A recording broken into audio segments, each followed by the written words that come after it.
in the 14 volumes we did on the history of Indian science and technology, it's not just zinc, but all of iron and steel. There is progress in the quality of steel. In the history of medicine, there is progress. In the Harappan and Indus Valley civilization, the construction of tiles and bricks becomes more sophisticated. They can do higher temperature, technology as time goes by. So we notice that there is progress in a very practical, material sense in India. There is very clear evidence of that. The things improve, so people are not sort of stuck in one particular way of doing it, repeating it all the time. But new things are coming. This is not only new theoretical knowledge in mathematics and logic and all that, challenging the old, but also very practical, empirical technologies. That is physical evidence more than abundant in that. But so I don't think there is an attitude which is anti-empirical in Indian thought, Indian culture. And yet, therefore, the question that he's asked remains unanswered. I don't think, I mean, we still have that question, why is it that the sudden rise of empiricism and technology in the West did not happen in India long earlier, when India had the prerequisites, the theoretical foundations, the material prosperity, India had all that. Why did those things not happen in India? Is, I think, a very important question. It is often asked. It remains something we should constantly keep debating and discussing, but we cannot answer it by saying that it was prohibited by our Shastras. Good.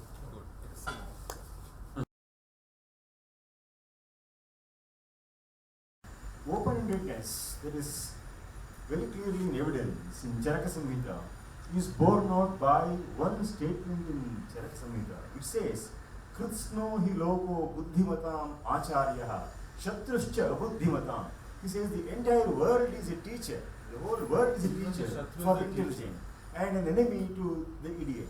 So which itself shows that we have to draw lessons from nature. So keep a constant watch over nature.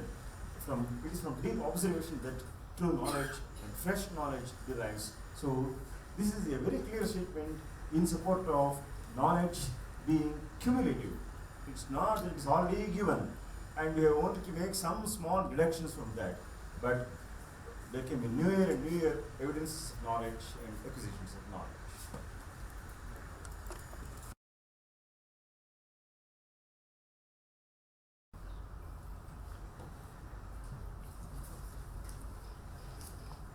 I think other than this kind of very valuable textual analysis to prove our point, there's a paper, I hope, maybe it's coming in the next few hours or tomorrow when I won't be here. But I think the most definitive answer to Pollock and that whole campaign that he's running, that India is anti-freedom, our tradition is, the answer is India's diversity. Diversity, the existing diversity in everything.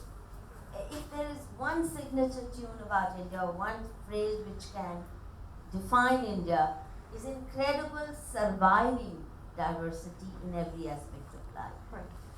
Dress code, food habits, languages, every few miles you have a new language or a new version of the language happening and evolving all the time.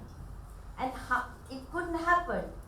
It couldn't happen if we were so rule bound. Of course.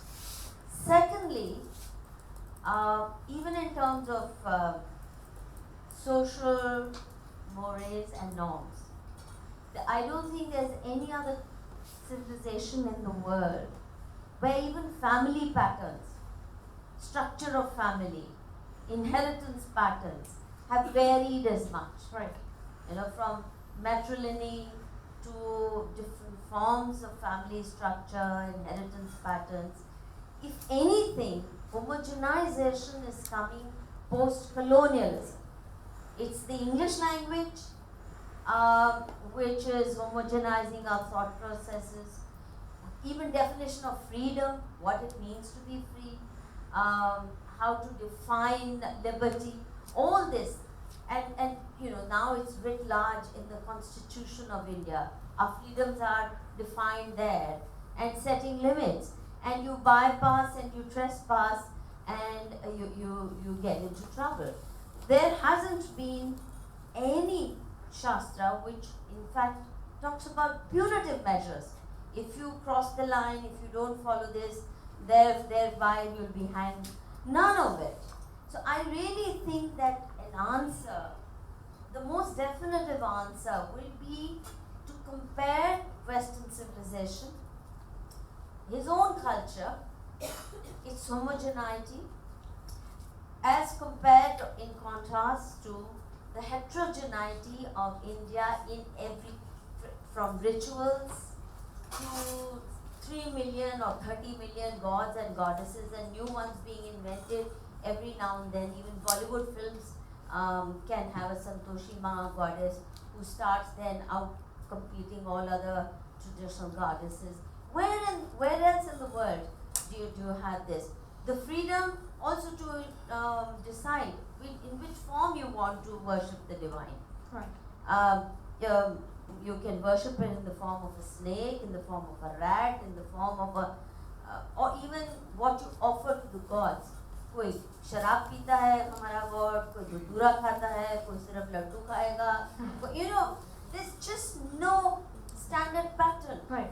It's baffling, and I think that diversity, if we were to list and say, now let's compare to this so-called But that's what I freedom-loving. expected in this paper.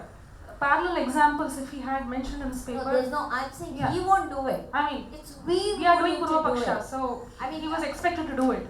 And in the so-called freedom-loving civilization, what people wear, they don't decide. It's a fashion industry. Right. So when it's fashion for torn blue jeans, everybody is, you know, faded, Right. torn blue jeans at twice the cost of proper jeans people are wearing. So it shows you the limits of that freedom, the control mechanisms which may not be that visible. And the point that I'm trying to make is that if we only take him seriously, no, we're not that bad. I really think the man deserves spoofing. And we need to bring humor into these pompous claims. Right. Rather than appear so serious. No, we are really not so bad. Tell us the Shastra which was, we didn't find any. And I'm saying this tone needs to change. This is still very defensive. This is very scholarly, all of you, what you're doing. But to me, it still sounds defensive. Very serious, you mean? And very Yeah, defensive. which is not required. Okay. Very, very defensive. Okay. And I don't think defense is the best form of defense. Actually, offense in this case, and serious, well-studied offense based on the study of Western civilization and its pretense to freedom. Right. I mean, they couldn't even find more than one scripture, one Bible, उसी से चिपके पड़े हैं. उसके बाद कुछ नहीं मिला. Right. हम अभी यहाँ आए दिन नए scriptures लिखे जा रहे हैं. एक रामायण के ही हजारों versions निकाल दिए हमने. So the point that I'm trying to make is, please let's stop being defensive. It's time to treat them more lightly and show the pretenses in a more light-hearted, humorous fashion. They look foolish rather than पागल हो जाएंगे इतनी scholarship. Right, you wanted just one sentence. How about considering this point? The very fact we have variety of languages and all of which have somewhere connected, they're all connected to Sanskrit, and that shows the freedom Sanskrit has given us. I'm sure the variety of languages, every 100 meters in India itself is an example to show Sanskrit was not oppressive. It gave people the freedom to evolve new things from it. I mean, Examples are many. Just consider that. Of course. And even customs. Yeah, customs, anything. I just As want you to- said, food habits. Shastras say Yeah. custom is supreme. Yeah, Right. let me just give a comment. Above any textual Yeah, let me just give a comment on what Madhu said. Just comment. I think it's a very valid point that the empirical evidence of diversity is a very strong argument in our favor. It's Right. a very important one. However, I disagree that the rigor is not needed and we go to humor and comedy and polemics. No, let me say. Now you said something, we heard it. Now let me also say. I think what differentiates the Swadeshi Indology project from all the projects, I have been to so many conferences in post-colonial Indology, Vedic studies, is that the lack of rigor means that the challenge is not sustained by us. We don't have a transformative challenge, we don't debunk them for good. Because we do parody, so it's all halla walla walla, everything is fine. For a short while you get a lot of applauses, it is not sustainable change. What we are trying to do is a series of conferences per person, and I think now we are understanding why you need one person rather than people. A lot of people say, why are you focusing on one guy? Just do a little bit here, little bit there, little there, usse kuch kaam nahi chalega. On Pollock alone, we are planning multiple conferences. So we want to first do a Purva Paksha and then do an Uttar Paksha conference. So in other words, Kannan is planning the next one. In the Purva Paksha, the first thing we want to do is our people don't even understand him properly. Our people don't even understand. In fact, my biggest challenge is to tell people, please read him. Don't dismiss him as another post-colonial guy. Don't say we already know because everybody is bad. Sir, you don't know they're all bad. Why do we need to know?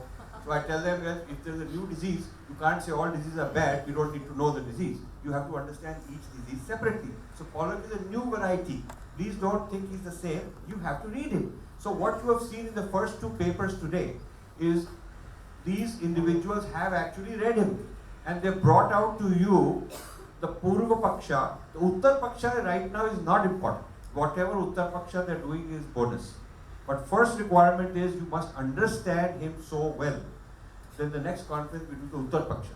Then we do the dramatic Paksha. And then we can do the all kind of other Pakshas which are needed.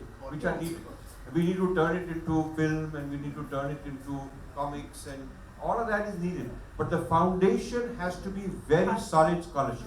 So we meet philology with philology. We meet analytical, thing with analytical thing. So this is where we are happy that people like Professor Jha is here to really keep us on track. In fact, the feedback we would like from you, Professor Jha, is how to add more rigor. Because we have to out-rigor these guys. They think that they have rigor and we are a bunch of jokers, we don't have rigor, we are polemics, we are emotional people. So we want to show that we are actually not like that. We're more logical than them. And this morning's paper is also a very brilliant paper, which shows they're using Nyaya. We can show that, like if Surya were to stand there face to face with Pollock, he would not want to show up, I tell you that. Because they cannot face this much logic, cold, hard logic from an Indian, they can't face it. They're used to the kind of person that they can, make him very angry and emotional. Huh? Willy thinking, slogan here and there. Oh, we do not want that. That is exactly why there's a different conference.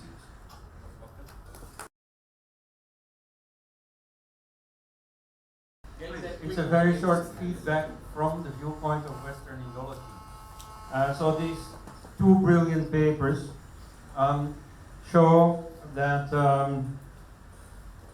show already in practice that Hinduism has a very precise tradition of argumentation, of definition, of conceptualization. Now, in answer to it, a few things might help, clarify certain things you don't understand.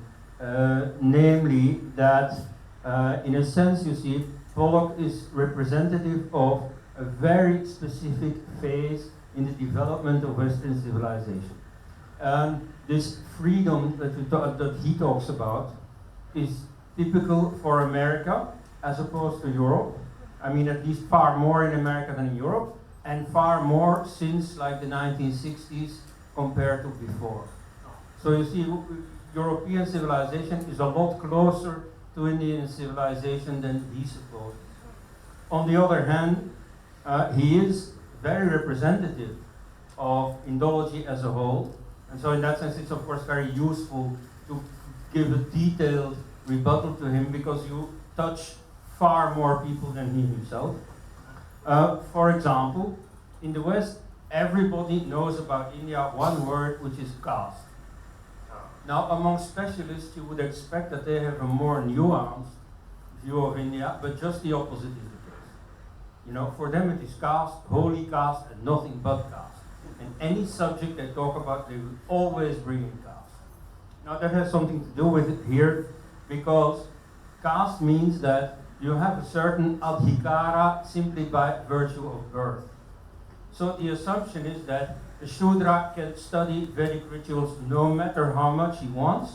He will never be allowed to practice them in a formal, accepted way. Whereas a Brahmin is simply born as a Brahmin, and no matter how stupid he is entitled to do it. Now, of course, I know that the reality is rather more complex than that, but at any rate, that is the assumption, and so you get that kind of approach towards the role of Shastra. You see the idea that practical experience is not so important, it is only adhikara, in this case by virtue of coming from some revealed text, that does it. Finally, about the role of rules and freedom within those rules. You yourself, Vrinda, you have given a beautiful example of the role of freedom within rules. You see, a musician in the West also has certain rules, you see, that are on his paper, you know, the melody that he's playing, and within that he has a certain freedom of interpretation. Now, that is far more the case in Indian music, and especially in Carnatic music, which, by the way, I think from experience is the most beautiful music in the world. Can you just add to that? Because, you see, the role of improvisation in Indian music is very central. I mean, in the West, you see, the virtue of Western music is this, you know, a whole orchestra is playing together and so on. In India, it is far more the role of the individual that is important, and within the role of the individual, the freedom to improvise is very pronounced more than in the West. Thank you. Thank you. Can I add to it?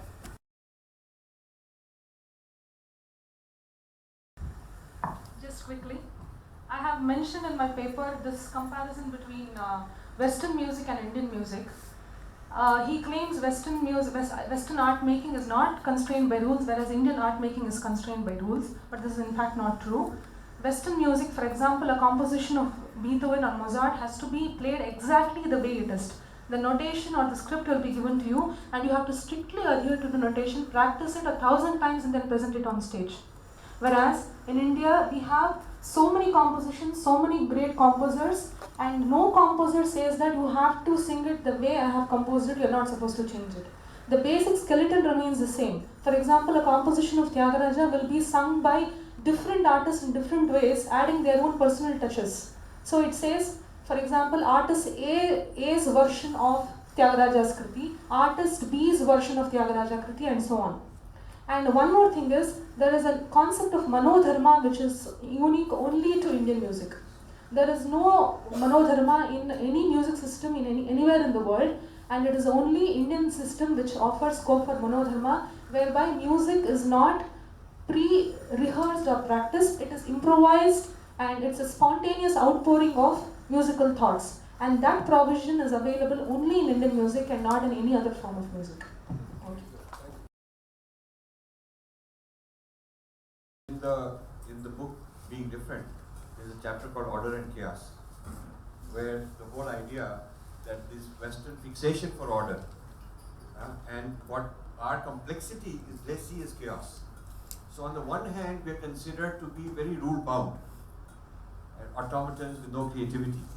On the other hand, our creativity is considered to be chaos, meaning that you guys don't have any sense, you have no rules. So actually the Western, you can show the Westerner is completely baffled by, he cannot fit us into his frame of thinking. He puts us one extreme or he puts us the other extreme. That's the point to be made. That's it, yeah. Now another thing I want to bring out, our process that we've gone through may not be familiar to many people who are here participating for the first time. The reason we picked that 4 topics out of about 10 or 12 that Pollock has written on is because, in the interest of time, we figured out what are extremely important, hard-hitting, will affect the audience of our people very emotionally. Because you attack Ramayana, you attack the death of, you say death of Sanskrit, I mean, those are very hard-hitting. And also they are isolatable. You can do surgically, you can remove out of the thousands of pages of writings, you can remove isolated words and get him right there. So it was selected strategically. Okay. Now these are building blocks. Next time you see that these building blocks will lead to other bigger things that we have to go for. Second thing I want to say is, the reason multiple persons are each in their own independent way, completely separately from each other, critiquing the same thing. It might appear to a person, why are you repeating? Because, you know, in our system of education here, unfortunately, it's all memorizing, wrote, so, you know, professor has said this, you write it down and repeat it in your exam, and that's it. But if we ensured that one author does not know another author till yes, this conference. That is right. So we kept them all in we kept them, yeah. The reason is that even if several people are saying the same thing, it is his discovery. Absolutely. Now it has become his knowledge. Now it is not my knowledge, it is his knowledge of Pollock. Now he has to stand up for the rest of his life and say it and defend it and argue it, which means he's empowered. So if 2 people, 3 people have said similar things, it's so good because now we have that many fighters. You see, this is what we are doing. We are creating the intellectual Kshatriyas, each of them required to do this discovery on their own and come to conclusions which may be similar. But then it's also quite remarkable when we've had 3 papers and they've all come up with very different observations. Similar basic points that are being found, but extremely different focus. What each person has said has discovered something which was not there in the other 2 papers. So we are trying that kind of a process.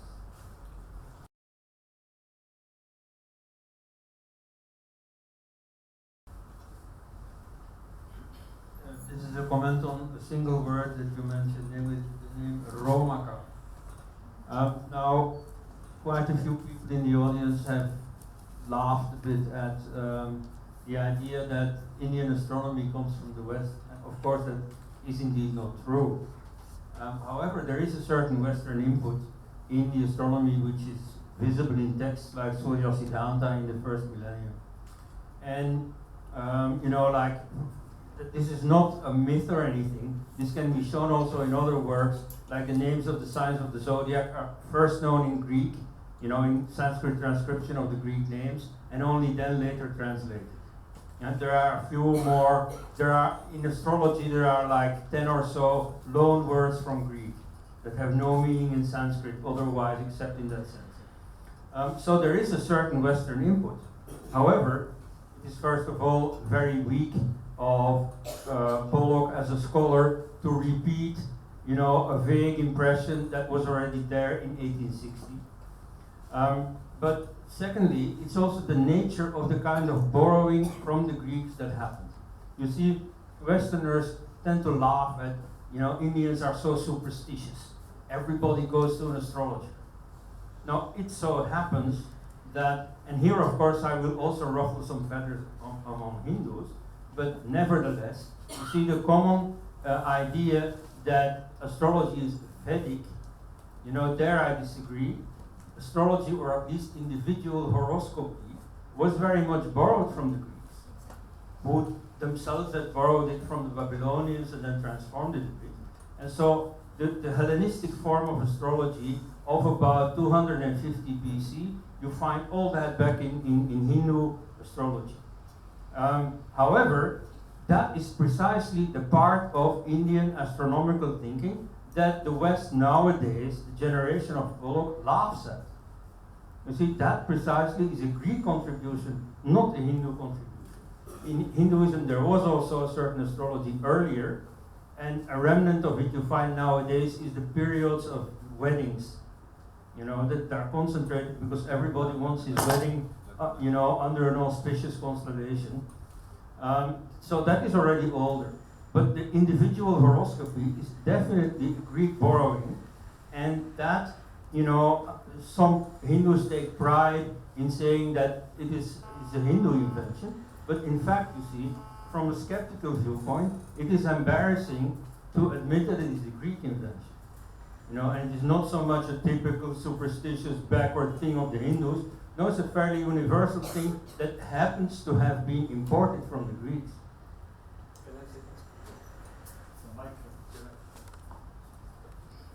I'm losing a few kgs today. So I'm not an expert on astrology, but is it true that the nakshatra is not in Greek? Oh no. Okay. No, that's right. Okay. That's already in the Greek. Yeah, the nakshatra is the things that move very slowly, long term, the systems, whereas the planets are there in the Greek system. So we have this is a two-level system. One is the nakshatra, right, which does not change, like the planets are changing very fast.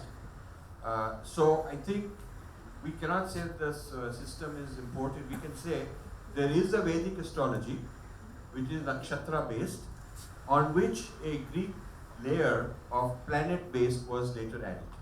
Is that, would you accept that? Yeah. Okay. Also, I think there is one other Romuka Siddhant. So that is separate, and that is also like told it has come from Greece. And some people like misinterpret that because Romuka is in Surya Siddhant, hence it's from Greece. I don't know for details. You can like send me the links. I can read through those. But generally, I talked to 2-3 people who are like doing PhD in this stuff, and he also said, yes, the Romuka is there, but it's not Rome, and it has been explained by previous commentators also that it's not Rome, as in the Western Greek origin Rome. So we can discuss it offline also. Yeah. Whatever has been acquired from Greek has gone into the section called Hora in astrology. There are 3 parts in astrology: Samhita, Hora, and one more thing. Everything falls under the section Hora, whereby the word R has come from Hora. So the timing analysis and the planetary movements, these things they have taken from Greek astronomy and they have adapted it to our system. They acknowledge it also. Never do they leave it unnoticed or unmentioned, not mentioned anywhere. They acknowledge it. So that is duly acknowledged by the Indian astronomers. So that's part of the open architecture. Yeah. You're always learning. Yeah. So, So Baramiri compiled all these from different cultures. Yes. see, this is just a footnote to the discussion, but when you read Dharampal, he has shown that when the British first encountered Indian observatories and astronomical texts, in the beginning they were so baffled. They said, how did these people know this? So their first knee-jerk reaction was that it was either coincidental, he's really documented it, or they borrowed it from the Greeks. Then on further research, they found that the Hindus had discovered it themselves, which to them was astonishing. So some people, so this Whitney business is a reaffirmation of European superiority, which has a prehistory of discussion among the Western Indologists. And the evidence of that are the changing entries on Indian astronomy in the Encyclopedia Britannica, which Dharampal has documented, because those old Britannicas are not available. So from 1830s to 1880s, when Whitney writes, he does a survey and he shows suddenly by the 1880s they are not acknowledging all the earlier articles and saying that these chaps are all stealers and borrowers. So this is a part of a larger, older Orientalism, where now you see Indology 2.0 or Orientalism 2.0, how it borrows on Orientalism 1.0. So the point that you picked up is important if it can be properly developed and presented, and we can see how Pollock is also succumbing to that old Orientalist temptation of ascribing any achievement in India to Western sources. And I'm going back to what Bhaiji was saying earlier, which is really profound, that there are 2 things here, which is, suppose you target 4 things for their emotive value. Actually, these are the weak points of Pollock. Anybody who picks it up, even when I wrote 2 newspaper articles, I picked up these things because they're easy to pick up. But to understand the corpus of his work, now if you're really doing a Purva Paksha, what you'll say is, this is a brave man. He's not afraid to take on Ram He's not afraid to take on Shastra. That shows the supreme confidence of the West and the, sense that these guys, either don't have the wherewithal to respond or they don't care. But the real point of the matter, where we go back, is that what is the source of this? It is this kind of bafflement that they're not able to figure us out, and it's irritating to them. They see so many rules, and he says at the beginning, as you quoted him, that when I started reading the Shastras, my gut reaction was one of great annoyance. So what's the word he uses? You quoted him, I can't remember the exact word, but so this is where some of the, but now if you just see, going back to our own methodology, how rule-bound Islamic culture is. Everything is codified. There are only 5 ways. It's allowed, it's not allowed, haram hai. It is desirable, it is not desirable, and there's no ruling. The bit on when there's no ruling is very small, and it pertains to those aspects of life which were not known there. So why is he not saying these guys are far more controlled than we are? How to dress, which side of the bed to get up. I mean, it's a madhouse if you start examining it. So what I'm trying to say is this is a selective critique only of basically Hindu Samaj. And there is a reason for it, which is ultimately liberation philology, that he wants to be this great liberator, the Messiah, who will save this nation and especially its oppressed people from these traditions. Thank you. One more thing, going back to the question of Romaka, it does mean no. You don't have to doubt that. In fact, Varahamihira himself says that we owe a great deal to the Greeks. There is this verse in Varahamihira, it's quite a famous verse. Mlechaha yavanasteshu samyak shastramidam stitam prishivat tevi pujyante kim punar vedavid dvijaha. He says, these Mlechas, the Yavanas, so they have studied this Shastra very well, and we honor them as rishis. And what more to say of a Brahmin who knows the Vedas and all these. So he very clearly attributes the knowledge to the Greeks, and where they have borrowed, they have been very clear about that, and they clearly acknowledge. So there was some borrowing from the West. Yes, some was there, like Yeah, Romaka Shastra, but that apart, see, if you go to pre-Siddhantic astronomy, so as Malhotra was pointing out, is mainly nakshatra based. And one recent book that has been brought out from Jain University in Bangalore is what's by name Parashara Tantra, a reconstructed text. So where mainly the discoveries, the empirical observations of Parashara and others, so where the astronomical observations recorded in India go up to something like 1800 BC easily. So they are well documented. So commentaries on Varahamihira and earlier works on astronomy give full details of the movement of the constellations, etc. So these show that these are well recorded statements, and these do not issue from some text, from some Vedic text that these have been derived. So these are, in fact, in the Vedas themselves, there are very many statements which are observational and empirical in character. That's also there. Maybe you can share those documents with me or references. He's got I'll a check them out. he wrote a whole book on it, which will be a big copy.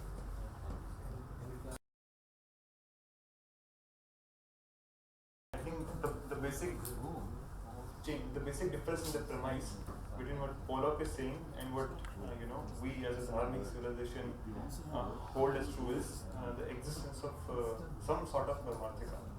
So he tries to negate it. So when he says there is something from which everything comes, he says that it's text, but actually that something is not text, but it's some sort of Parmarthika. And when you remove that, Parmarthika out of it, what remains is just text and interpretations. So if you fall back to, if you remove that thing, what is left is nothing, from a Shastric perspective, from a traditional perspective. Very important point. And then you can come up with all secularizations, misinterpretations, oppression. But once you relate it back to Parmarthika, it becomes like more of a inward journey or towards some blissful state. So something which moves you towards a blissful state, or something which gives you temporary oppression. So we have to think upon those lines also. So, that's it.